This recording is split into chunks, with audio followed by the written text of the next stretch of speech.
I used to think I was late for everything. Late to start a career. Late to find my purpose. Late to buy a house, lose the weight, raise the kids, or figure out how to fold a fitted sheet. So I rushed. Lord, I rushed through my 20s, panicked through my 30s, scrambled in my 40s, and in my 50s I tried to fix everything with vitamins and podcasts. And now, somewhere between the sock drawer and the orthopedic pillow, I realize I wasn't late. I was just living like life was a sprint when it was always meant to be a marathon. And the worst part, I ran most of it wearing the wrong shoes. So today, let's slow it down. Let's look at this race we've been running, figure out where we missed the water stations, and ask God if He can help us tie our shoes the right way. Because I wish I had slowed down, and if you're watching this, maybe you do too. No one told me we were in a race. I was 6 years old and already comparing my handwriting to Julie's in the next desk over. By middle school, the race had numbers. Test scores, grade point averages, gold stars, and embarrassing physical fitness awards that no one should ever laminate. I grew up thinking if I wasn't ahead, I was behind. So I rushed. I dated people I didn't like because I thought I was supposed to be in love by 22. I chose a career because it looked good in a yearbook quote. I bought things I couldn't afford, committed to goals I didn't understand, and somewhere along the way, I convinced myself that rest was laziness and stillness was failure. Let me tell you something the world forgets to say. You are not behind. You're not late. You might just be taking the scenic route. And sometimes the scenic route has better coffee. Let's talk about those shoes. You know, the ones we lace up when we're young and invincible. The pointy ones of ambition. The high heels of people-pleasing. The steel-toe boots of, I'll do it myself, thanks. They looked great in photos. They looked even better in holiday newsletters. But Lord, by the time I hit 50, those shoes had me limping through life like I was trying to win a race I didn't even like. I wore the shoes of perfectionism until they gave me blisters. I wore the shoes of productivity until my arches collapsed.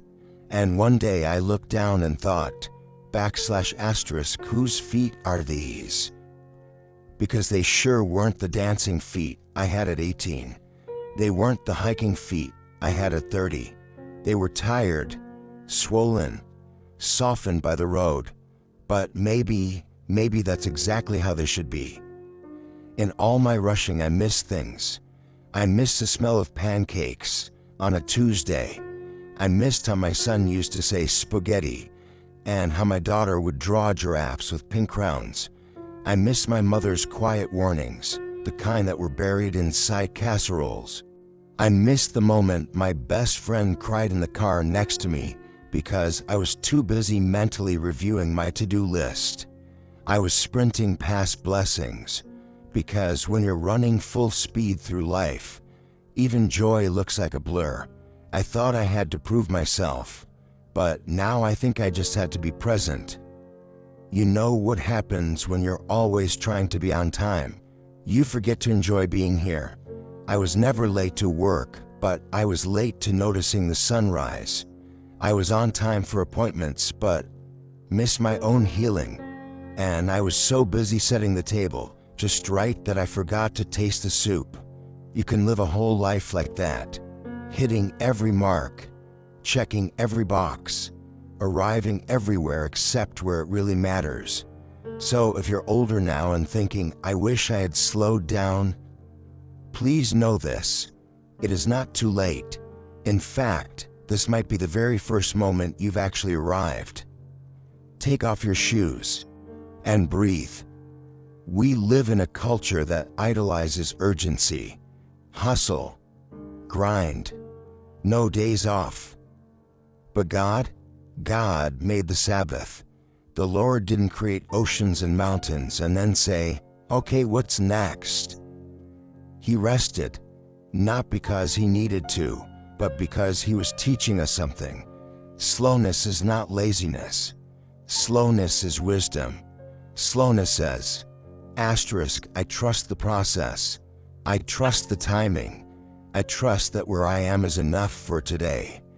Asterisk, and you know what happens when you slow down? You hear birds again. You remember the words to a song you loved in high school. You feel the ache in your bones, and instead of resenting it, you honor it. Because that ache, it's the medal you get for surviving. Lord, I thought I had to be everywhere, but I forgot to be here. I thought I was late, but I was just afraid. Afraid to miss out. Afraid to fall behind. Afraid to look lazy or unimportant or invisible. So I sprinted, and I see now that you were never in the finish line. You were always beside me, whispering, slow down, I'm right here. Lord, help me take off these old shoes, the ones that hurt, the ones that carried all my need to impress.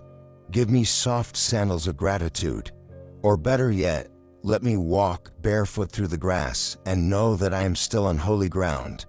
Bless those who still feel behind.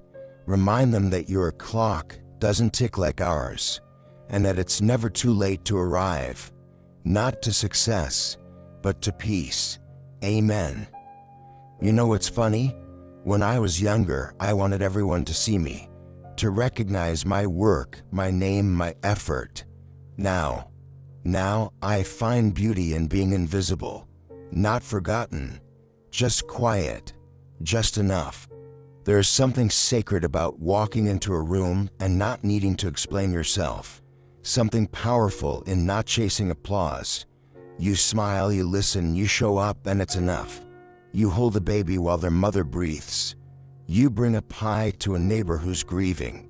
You hum a hymn to yourself in the garden and realize God hears it, even if no one else does. And that, my friends, is more than enough. People say, your best days are behind you. I say, that depends on what you're looking for. If you were looking for abs and energy drinks, sure. But if you're looking for peace, laughter that starts in the belly, and the freedom to wear socks with sandals, then the best days are just beginning. I have better conversations now. I laugh longer. I cry softer. I say I love you and mean it. I say no thank you without guilt. I sit in silence and finally hear something that isn't fear. So if you're worried that the good days are over, pause. Take another look. They might just be waiting for you to notice them. And the only way to see them clearly is to slow down. If this message touched you, pause, breathe, and maybe send it to someone else who's been running too fast for too long. Or leave a comment below. What's something you missed while you were sprinting through life? And then watch this next video about how to finally sit down with your regrets.